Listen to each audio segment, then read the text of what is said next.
고린도후서 13장 1절에서부터 10절까지의 말씀입니다.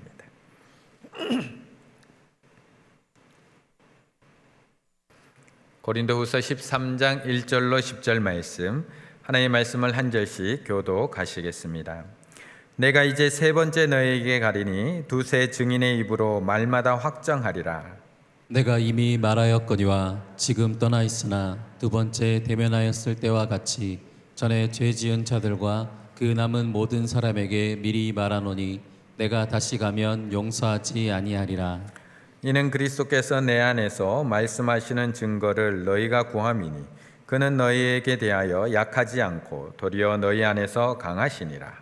그리스도께서 약하심으로 십자가에 못 박히셨으나 하나님의 능력으로 살아계시니 우리도 그 안에서 약하나 너희에게 대하여 하나님의 능력으로 그와 함께 살리라.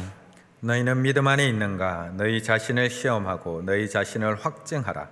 예수 그리스도께서 너희 안에 계신 줄을 너희가 스스로 알지 못하느냐? 그렇지 않으면 너희는 버림받은 자니라.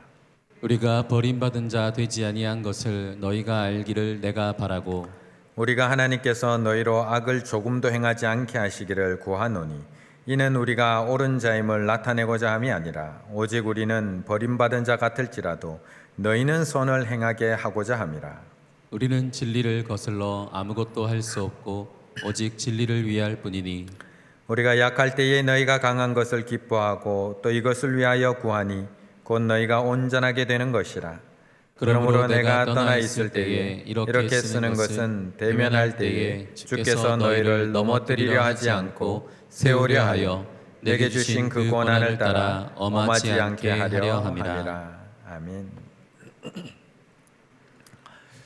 올해는 태풍이 왜 이렇게 많이 올라오는지 모르겠습니다. 다행히 이번에는 비켜가기는 하지만 당장 내일 또 스쳐 지나간다라고 합니다. 추석 연휴도 얼마 안 남았는데 1년 동안 열심히 농사 지으셨는데 또 바람이 불고 또 비가 많이 내린다고 해서 또 아마 마음들이 많이 걱정되고 염려되실 것 같습니다. 지난 8월 10일 5호 태풍 장미, 8월 27일에는 8호 태풍 바비, 9월 3일에는 마이삭, 이번에는 10호 초강력 태풍 하이선. 중대본과 지자체에서도 현장 점검에 열심히 나서고 있는 것 같습니다. 연이어서 올라오는 이 태풍 피해를 입는 농가들을 돌보기 위해서 추가 피해를 입지 않도록 열심히 현장 점검을 하고 대비하고 있습니다. 농가뿐만이 아닌 것 같습니다. 요즘 도심, 빌딩 사이에서는 돌풍으로 인해서 유리가 파손되고 또한 울타리가 파손되고 신호등이 넘어지고 가로수가 넘어지고 또 얼마 전에 부산에서는 유리창이 깨지면서 60대 여성이 또 베어서 과다출혈로 또 숨을 거두는 사건이 벌어지기도 했습니다. 아마 안전문자, 지난 마이삭 때 아마 안전문자 많이 받으셨을 것 같습니다. 4통씩, 5통씩, 새벽에도 안전문자가 날라옵니다. 산사태주의보, 침수위험, 홍수주의보, 안전지대 신속대피, 지하공간 위험구역 접근 자제, 많은 비와 강풍 예상, 외출 자제하세요. 끊임없이 점검하고 대비하고 있는 것 같습니다. 이런 위기 상황이 되면 우리는 늘 더 꼼꼼하게 점검하고 대비해야 되는 것 같습니다. 이것은 중대본과 지자체의 역할뿐만 아니라 우리가 해야 될 일이기도 한 것 같습니다. 우리 스스로도 더 잘 꼼꼼히 점검하고 대비해야 될 때입니다. 혹시 집 주변에 위험한 곳은 없는지, 막힌 배수로는 없는지, 떨어질 물건은 없는지, 침수될 만한 것은 없는지 우리도 꼼꼼히 살펴봐야 할 것 같습니다. 오늘 또 예배 마치시고 오후에도 한 번 더 둘러보시면서 또 꼼꼼히 한번 점검해 보시면 좋을 것 같습니다. 그런데 이런 위기가 닥쳐오면, 이런 태풍이 불어오게 되면, 하나가 아니라 연속해서 불어오게 되면 점검이 참 중요한 것처럼 우리의 신앙도 마찬가지인 것 같습니다. 우리의 신앙도 점검이 참 중요합니다. 2020년을 맞이하면서 우리는 코로나19라는 상황을 맞닥뜨리게 되었습니다.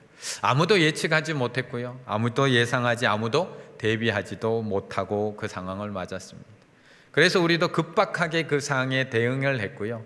또한 긴급하게 대비하면서 상반기를 그냥 그렇게 지나갔습니다. 그런데 이 상황이 점점 길어지다 보니까 백신이 개발된다고 하지만 언제 개발될지 정확하게 알지도 못하겠고, 또 개발된다고 해도 그 안전성까지 검증되는 시간까지도 얼마나 남았는지 아직까지 많이 남은 것만 같습니다. 또한 안전성이 다 검증이 된다고 해도 온 국민이 다 그 백신을 맞고, 또한 전 세계에 있는 사람들이 다 그 백신을 맞는 시간까지는 또 더 긴 시간이 남아있는 것 같습니다.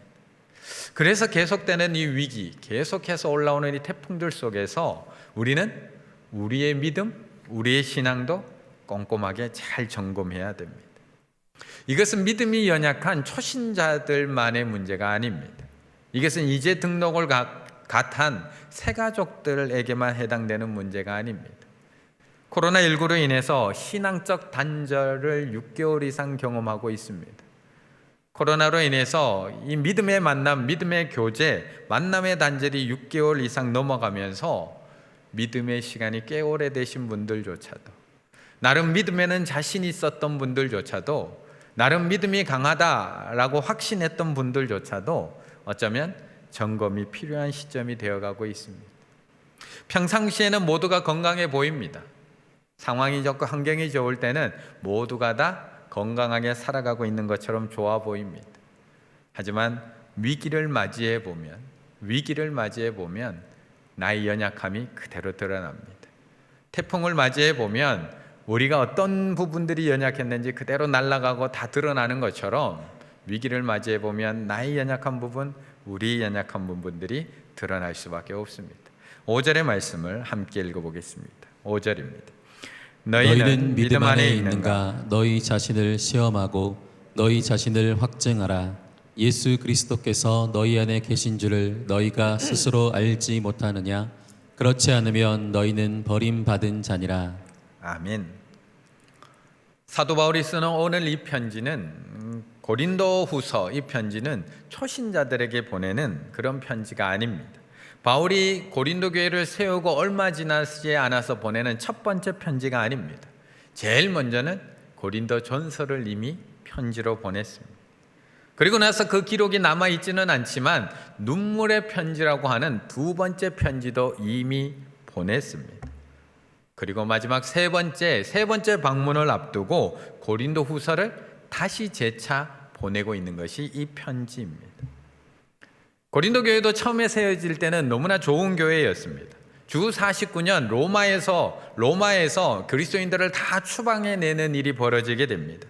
그때 추방된 사람들이 고린도에 오게 되는데, 이때 고린도에 이미 와 있었던 아굴라와 브리스길라 부부가 바울을 만나면서 만들어지게 된 교회가 바로 고린도 교회입니다. 아굴라와 브리스길라의 헌신적인 사랑과 섬김에서 시작된 교회, 그리고 로마에서 추방되어서 여기까지 온 믿음의 사람들이 한 명, 두 명 모이면서 성장한 교회가 고린도 교회입니다. 서서히 성장해 갑니다. 모이는 사람들도 다양합니다. 노예에서부터 시작해서 시공무원, 시재무관까지 다양한 계층의 사람들이 이 교회 안에 함께 모이게 됩니다. 그러자 수많은 은사들이 나타나기 시작을 하고요, 수많은 능력들이 나타나기 시작하고, 방언이 터지고, 병 고침의 은사가 나타나고, 가르침의 은사가 나타나고, 수많은 놀라운 은사들이 이 교회 안에서 나타나게 됩니다. 부유했던 도시였던 만큼 재정적으로도 풍족합니다. 부족함이 없는 곳입니다. 거기다가 바울이 18개월 동안이나 머물면서 거기 있는 교인들을 말씀으로 가르치고 양육했던 교회, 그 교회가 바로 고린도 교회입니다.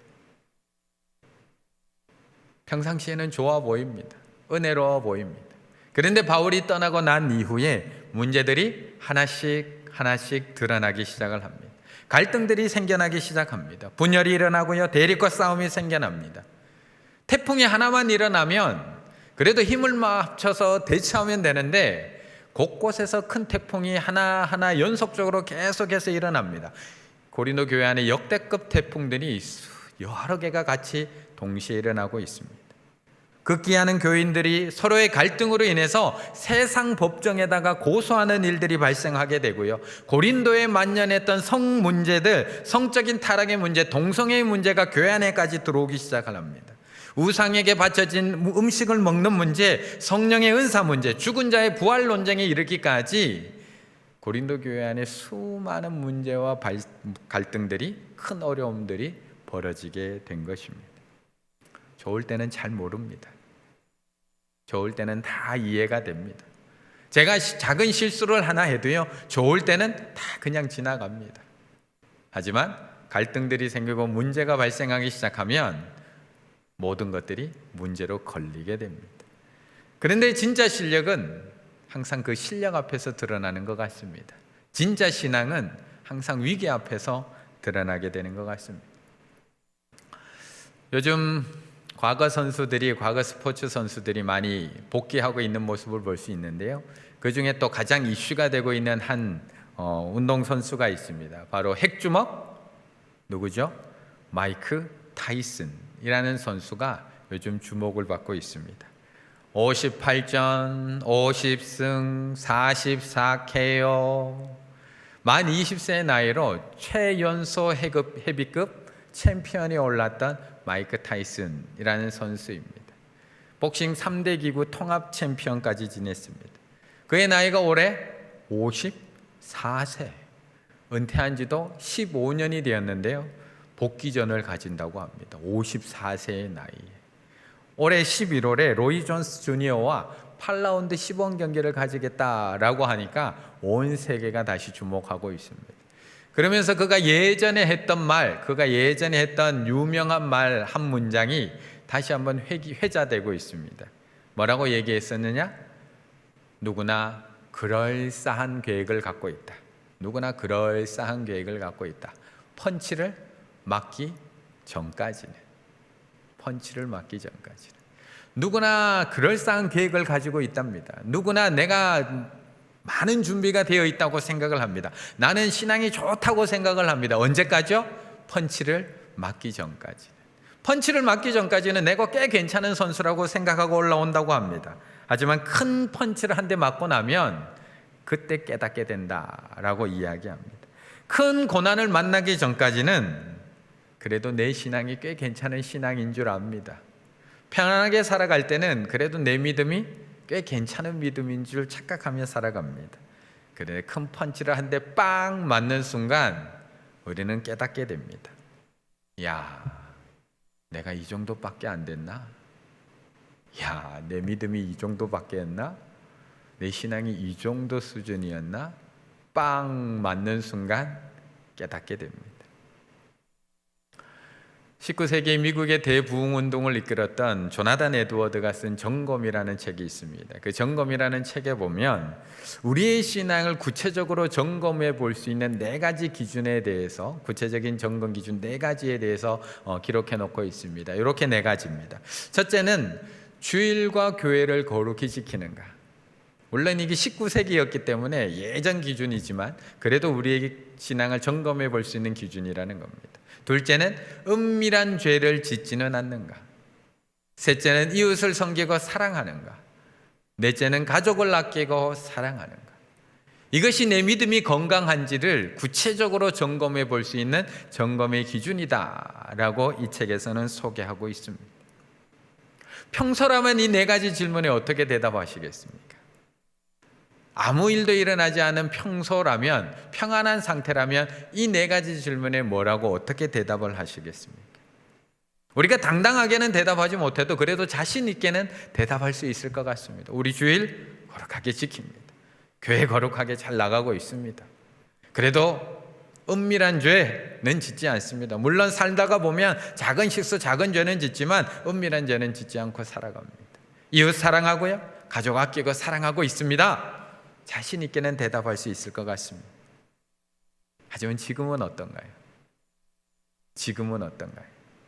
코로나라는 강한 펀치를 한 대 맞은 이 상황, 경제적으로 점점 더 어려워져만 가고 있는 이 상황, 태풍에 또 태풍이 올라오고 있는 이 상황에서는 어떻게 대답하실 수 있을까요? 그나마 매주 하나님 앞에 나와서 내 마음이라도 쏟아놓고 돌아갈 수 있을 때는 그래도 그나마 하나님 앞에 대답할 수 있었을 것 같습니다. 그런데 이제 예배도 제대로 드리지 못하고 있는 이 상황, 믿음의 식구들도 마음껏 만나지 못하고 있는 이 상황, 홀로 견뎌내야 되는 이 상황, 이웃들의 오해와 비난을 온몸으로 혼자 맞아내야 되는 이 상황, 처음에는 좋았지만 하루 종일 가족들과 함께 지내야 되는 이 상황, 이 상황 속에서는 뭐라고 대답하실 수 있는가요? 지금이 나의 믿음을 정확하게 점검해 볼 수 있는 시간입니다. 평안하고 좋을 때가 아니라 지금이 나의 믿음이 어떤지 정확하게 점검하고 알아볼 수 있는 시간입니다. 평소에는 볼 수 없었던 나의 믿음을 정확하게 볼 수 있는 기회, 매주 교회에 마음껏 나올 수 있을 때는 내가 하나님을 얼마나 경외하고 있는지, 내가 하나님을 얼마나 사랑하고 있는지 정확하게 알지 못합니다. 매주 구역 식구들, 믿음의 사람들을 편하게 만나고 교제할 때는 내가 혼자 있을 때 얼마나 연약한지 정확하게 알지 모르면서 지나갑니다. 매주 이웃들과 웃으면서 인사 나누고 허물 없이 지낼 때는 내가 복음을 얼마나 부끄러워하고 있는지 그 정확하게 알지 못합니다. 매주 경제적인 어려움 없이 평안하게만 살아갈 때는 내가 하나님을 얼마나 의지하지 않고 살아가고 있는지 정확하게 알지 못합니다. 그래서 지금이 기회입니다. 지금이 기회입니다. 지금이 내 믿음을 점검해 볼 수 있는 기회입니다. 마음껏 교회에 나오지 못할 때 나의 예배 생활을 점검해 보셔야 됩니다. 아무도 보지 않을 때 나의 신앙 생활이 어떤지를 점검해 보셔야 됩니다. 세상의 비난과 손가락질 속에서 내가 이웃 사랑을 어떻게 하고 있는지 점검해 보셔야 되고요. 경제적인 어려움이 닥쳐왔는 이 순간 내가 우리 가족을 얼마나 아끼고 사랑하고 있는지 점검해 보셔야 됩니다. 그런데 이 점검은 한 번으로 끝나지를 않습니다. 한 번의 점검으로 우리의 믿음을 정확하게 점검하고 완전하게 좋아질 수 있다면 얼마나 좋겠습니까? 하지만 만약 그랬다면 고린도 교회는 한 번의 편지로 끝났을 겁니다. 그런데 한 번의 편지로 끝나지 않습니다. 9절의 말씀을 함께 읽습니다. 9절입니다. 우리가 약할 때에 너희가 강한 것을 기뻐하고 또 이것을 위하여 구하니 곧 너희가 온전하게 되는 것이라. 아멘. 우리의 삶, 우리의 신앙은 그렇게 한순간에 온전해지지 못합니다. 우리가 건강검진 받고 의사 선생님에게 건강이 지금 이렇게 안 좋아요, 지금 상태가 이래요, 점검 받고 온 날은 정말 건강에 신경 쓰기 시작을 합니다. 먹는 것도 조심하고요, 잠도 조금 더 많이 자려고 하고 안식 쉬는 시간도 더 잘 가지려고 합니다. 그리고 여보 이제 운동 시작해야 되겠다, 이제 내일부터 우리 호암지 돌자. 그리고 바로 안에 손잡고 가서 운동화부터 삽니다. 그리고 첫날은 잘 돕니다. 둘째 날부터 이야기하기 시작을 합니다. 야, 오늘 비 온다고 하는데 가지 말자. 야, 오늘 미세먼지 많다고 하는데 내일부터 가자. 야, 오늘 꼭 한번 다녀왔습니다. 오늘 꼭 봐야 되니까 우리 내일 가자. 야, 오늘은 피곤하다. 야. 한 번의 점검으로 우리의 삶은 한 번에 온전해지지 않습니다. 지금 사도 바울은 고린도 교회에 세 번째 편지를 보내고 있습니다. 세 번째 편지. 한 번의 점검으로 고린도 교회가 온전해졌다면 굳이 또 편지를 쓸 필요가 없었습니다. 그런데 바울의 점검에도 불구하고 고린도 교회는 완전히 변화되지 않았습니다. 그래서 바울은 다시 한번 고린도 교회를 향해서 눈물의 편지를 보내게 됩니다. 그 기록이 남아있지는 않지만 고린도 교회를 향해서 눈물의 호소를 담아서 그들에게 편지를 보냅니다. 다행스럽게도 이 눈물의 편지에 고린도 교회가 회개하기 시작을 합니다. 변화되기 시작을 합니다. 믿음을 바로잡기 시작을 합니다. 하지만 그것으로도 끝나지 않았습니다. 그래서 오늘 사도 바울은 세 번째 편지 고린도 후서를 통해서 남아있는 문제까지도 끝까지 점검하고 있습니다. 여전히 사도 바울의 사도성을 의심하고 있고, 여전히 바울에 대해서 거짓 증거하고 있고, 여전히 나쁜 동기로 바울을 고소하고 있는 사람들이 남아있는 이 고린도 교회를 향해서 또다시 한번 점검해 주고 있습니다. 아버지의 심정으로, 아버지의 마음으로 너희 신앙을 잘 점검하라고 다시 한번 교훈하고 있습니다. 사실 우리의 신앙이 엄청 강한 것 같지만 그렇지 못할 때가 너무나 많습니다. 30년, 40년 우리가 교회 다니고 신앙생활 했지만 절대 흔들리지 않을 것만 같지만 그렇지 못할 때가 더 많습니다. 60년, 70년 믿어온 우리의 믿음이 어떤 풍랑 앞에서도 결코 요동하지 않을 것 같지만 그렇지 못할 때가 많다는 것을 우리 자신은 너무나 잘 알고 있습니다. 내 안에 하나님은 없다. 내 안에 하나님은 없다. 필립 얀시가 쓴 책입니다. 이 책은 오랜 신앙생활 속에서 찾아오는 하나님에 대한 실망, 그리고 하나님에 대한 의심, 하지만 그것을 극복해내고 믿음과 영적 성장을 어떻게 해나가고 있는지에 대한 이야기를 기록해 놓았습니다. 오랜 신앙생활을 하다 보면 실망하는 순간이 있다는 겁니다. 의심되는 순간이 있다는 겁니다. 하지만 그것을 뛰어넘을 때 또한 영적 성장을 경험할 수 있다라고 이야기합니다. 그런데 저자가 이 책 속에서 자신이 그 실망하고 의심이 생기는 그 순간이 있는데 이럴 때라고 합니다. 하나님의 방법은 종종 나를 당황하게 만든다. 하나님의 방법은 종종 나를 당황하게 만든다. 그분은 느린 속도로 움직이고 반역하는 자와 방탕한 자는 좋아하며 당신의 능력을 의도적으로 제한하고 낮은 목소리와 침묵으로 말씀하신다. 낮은 목소리와 침묵으로 말씀하신다. 방탕한 자들, 타락한 자들, 반역하는 자들은 저렇게 그냥 잘 살도록 내버려 두시면서 나한테는 자신의 능력을 제한하시고 나한테는 느릿느릿 움직여 오시고 나한테는 낮은 목소리로 대답하시고 나한테는 침묵으로 말씀하실 때면 실망되고 의심된다라는 것입니다. 지난 주간에 한 권사님께서 저에게 기도받기 위하여 오셨습니다. 이번 주 중에 중요한 수술이 잡혀 있어서 큰 병원에 수술하러 가야 되는 날짜가 잡혀 있었습니다. 그래서 저한테 기도받으러 오셨습니다. 저에게 일찍 기도 부탁드리고 싶었는데 8월 초에 우리 담당 부목사님한테 기도받을 수 있을까요? 라고 이렇게 부탁을 드렸다고 합니다. 근데 우리 부목사님들 또 사람이다 보니 깜빡하신 것 같습니다. 죄송하지만 깜빡해서 그 말을 저에게 전해주지를 못했습니다. 그러면 그냥 저한테 전화하시면 되는데 그 전화도 못 하시고 목사님이 연락 주시겠지, 목사님이 전화 주시겠지. 그렇게 기다린 기간이 한 달입니다. 한 달. 얼마나 힘드셨을까요? 제가 기도해 드리는데 막 우셔요. 제가 얼마나 죄송했는지 몰라요. 막 우셔요. 외로웠노라고, 힘들었노라고, 괴로웠노라고 막 우셔요.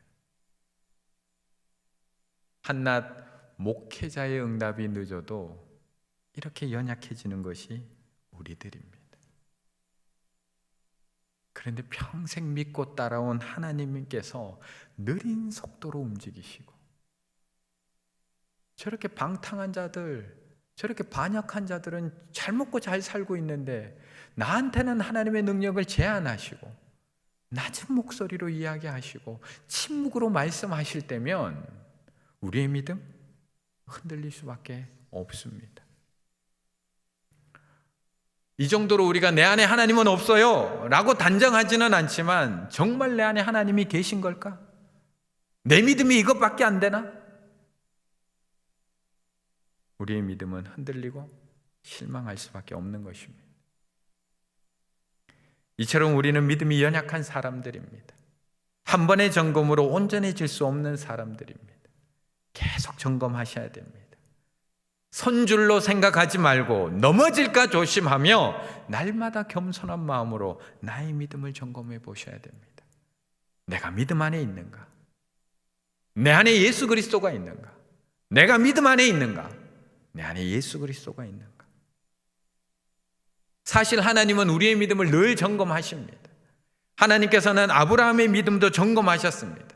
너의 독자 이삭을 바치라는 그 명령으로 아브라함의 믿음을 점검하십니다.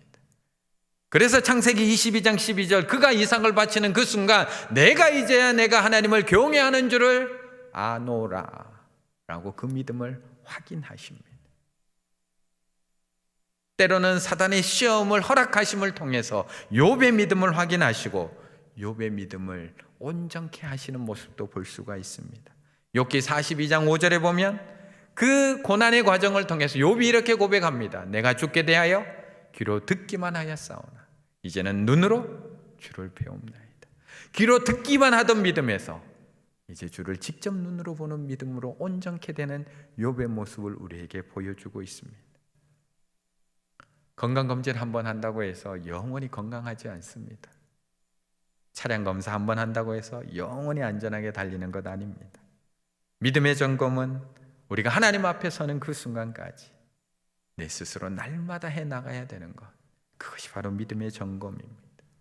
우리가 그렇게 매일매일 나의 믿음을 점검하며 살아갈 때 우리는 주님을 다시 만나는 그날, 주님 앞에 서는 그날 온전한 믿음으로 하나님 앞에 설 수 있게 된다는 것입니다. 그것이 10절의 말씀입니다. 10절의 말씀 함께 읽습니다. 그러므로 내가 떠나 있을 때에 이렇게 쓰는 것은 대면할 때에 주께서 너희를 넘어뜨리려 하지 않고 세우려 하여 내게 주신 그 고난을 따라 엄하지 않게 하려 함이라. 아멘. 오늘 이 바울의 세 번째 편지 고린도 후서에는 바울의 단호함이 담겨 있습니다. 이 고린도 후서 앞에 썼던 편지는 눈물의 편지입니다. 눈물이 가득 담겨 있었다면 이 세 번째 편지의 앞에는 단호함이 담겨 있습니다. 2절의 말씀을 보시게 되면 그 사도 바울이 무섭게 이야기합니다. 내가 다시 가면 용서하지 아니하리라. 내가 다시 가서 너희 가운데 그 자가 남아있으면 내가 너희들 용서하지 않을 거야. 그런데 이 사도 바울의 단호한 경고는 분노의 외침이 아닙니다. 나의 사도권을 인정하지 않는 자들을 향한 경고의 외침이 아닙니다. 아버지의 외침입니다. 사랑의 외침입니다. 사도 바울은 고린도 전서를 쓸 때부터 아버지의 마음으로 쓰고 있다라고 그들에게 이야기합니다. 고린도전서 4장 15절에 보면 이렇게 이야기합니다. 그리스도 안에서 1만 스승은 있으되 아버지는 많지 아니하되 그리스도 예수 안에서 내가 복음으로써 너희를 낳았습니다. 그래서 아버지의 마음으로 계속해서 이 편지를 쓰고 있는 겁니다. 아버지의 마음으로 고린도 교인들이 믿음으로 세워주고자, 그들이 믿음으로 세워지고자 하는 마음으로 계속해서 엄중하게 경고하고 있는 겁니다. 그래서 엄중하게 계속 경고할 수밖에 없습니다. 믿음을 점검하십시오. 지금 나의 믿음을 점검하십시오. 너희가 믿음 안에 있는지, 너희 안에 예수 그리스도가 있는지 점검하십시오. 그래야지 하나님 앞에 온전히 설 수 있습니다. 이런 상황 속에서 더 점검하십시오. 지금 점검하십시오. 계속해서 외치고 있는 것입니다. 그런데 이 고린도 교회를 향한 이 엄중한 경고가 신앙의 위기 상황 속에 살아가고 있는 우리를 향한 바울의 외침이기도 하다는 것입니다. 신앙의 위기 상황 속에 살아가고 있는 우리를 향한 바울의 엄중한 외침입니다. 코로나가 점점 길어지고 있는 지금 나의 믿음을 하나님 앞에서 점검하십시오. 가정에서 지금 홀로 예배드려야 되는 이 상황 속에서 나의 믿음을 점검하십시오. 누워서 예배드려도 그 누구도 아무런 이야기도 하지 않는 이 상황 속에서 하나님 앞에서 나의 믿음을 점검하십시오. 마스크를 쓰고 다니고 은밀하게 죄를 지어도 아무도 모르는 이 상황 속에서 나의 믿음을 확증하십시오. 그리스도인이라는 것을 아무도 모르고 살아가는 이 시대 속에서 내가 그리스도인이라는 것을 밝히지 않으면 아무도 모르고 살아가는 이 시대 속에서 나의 믿음을 확증하십시오. 내가 힘들다는 이유로 이웃을 사랑하지 않는다고 해서 아무도 뭐라고 하지 않는 이 시대 속에서, 이 상황 속에서 나의 믿음을 점검하시고 나의 믿음을 확증하십시오. 5절에서는 이렇게 분명하게 이야기합니다. 너희 자신을 시험하고 너희 자신을 시험하고 너희 자신을 확증하라. 너희 자신을 확증하라. 확신이 아닙니다. 확증입니다. 확신은 나 스스로 가지고 있는 흔들리지 않는 믿음을 이야기합니다. 나는 구원받은 백성이야. 나는 하나님의 자녀야. 그래서 하나님께서는 나를 눈동자같이 지켜주셔. 확신입니다. 하지만 확증은 그 믿음을 증명하는 것입니다. 그 믿음을 증명하는 것입니다. 도키마제테, 확증, 도키마제테, 시험하여 증명하다. 나에게 믿음이 있음을 보여주라는 것입니다. 우리는 늘 확신하며 살아갑니다. 나는 구원받았어. 나는 하나님의 자녀야.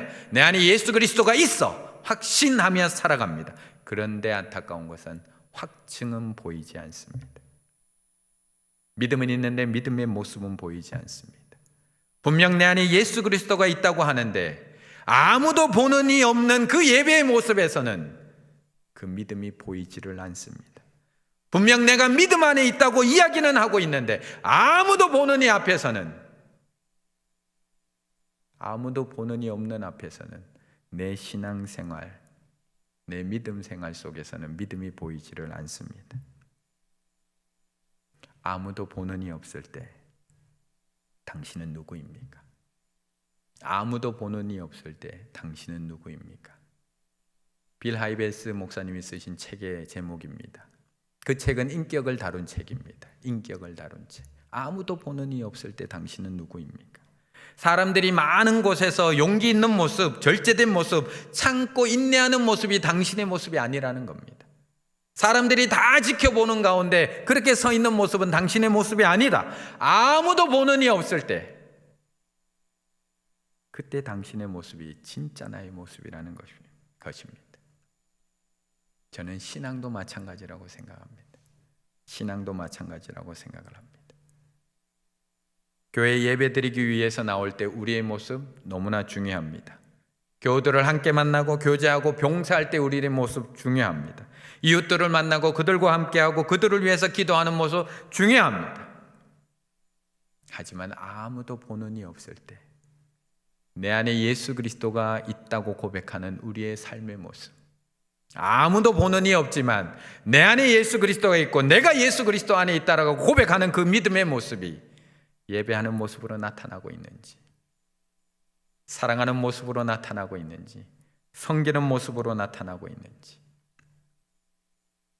우리는 다시 만날 때 믿음으로 세워져 있어야 됩니다.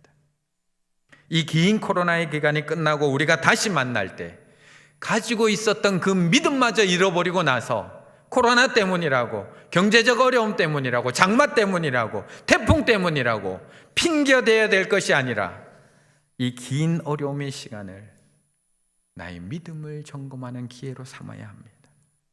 아무도 보는 이가 없을 때, 그때도 하나님 앞에 온전히 예배드리는 믿음의 모습, 아무리 보는 이가 없을 때에도 죄에서 멀리할 수 있는 그 믿음, 세상에 아무리 나에게 비난의 화살을 쏘아붙는다고 할지라도 끝까지 이웃을 사랑할 수 있는 그 믿음, 경제적인 어려움과 환난 속에서도 끝까지 나의 가족을 지키고 나의 가족을 아끼고 사랑할 수 있는 그 믿음.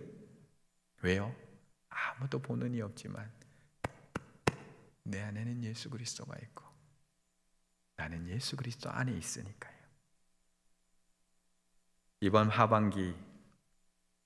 하반기도 코로나로 인해서 여전히 상황은 어려울 것입니다. 하지만 우리 충일교회는 이 모든 상황들을 우리의 믿음을 세우는 기회로 만들어 가려고 합니다. 생명 회복의 날, 믿음 회복의 날, 예배 회복의 날, 감사 회복의 날, 기쁨 회복의 날, 하나하나 회복시켜 나가려고 합니다. 다시 믿음을 세우고요, 다시 내 삶을 변화시켜 나가려고 합니다. 다음 주 월요일부터 우리를 회복시키소서 새벽 기도를 그래서 시작하는 겁니다. 기회입니다. 우리에겐 기회입니다. 아무도 보지 않는 곳이지만 하나님의 손을 다시 붙잡고 기도를 다시 시작할 수 있는 기회이고, 나의 가정을 기도의 골방으로 만들 수 있는 기회이고, 다시 주님의 손을 붙들 수 있는 기회이고, 잠들어 있던 나의 영혼을 깨울 수 있는 기회이고, 게을러져 있던 기도 생활을 다시 시작할 수 있는 기회입니다.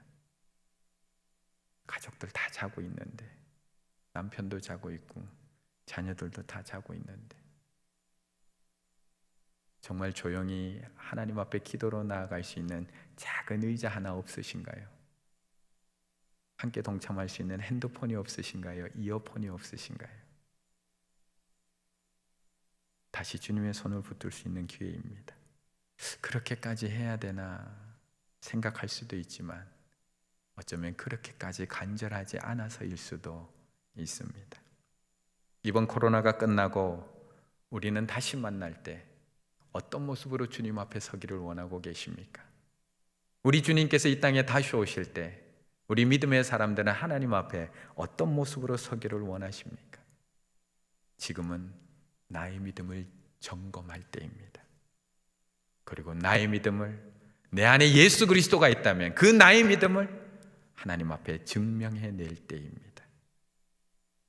하나님께서 우리에게 허락하신 이 믿음을 점검하고 증명할 수 있는 이 기회를 통해서 아무도 없는 그 자리에서도 하나님 앞에 온전히 예배드리시고, 온전히 신앙생활 하시고, 온전히 기도를 일어서실 수 있는 우리 충일의 가족들 다 되시기를 간절히 바라겠습니다. 기도드리겠습니다.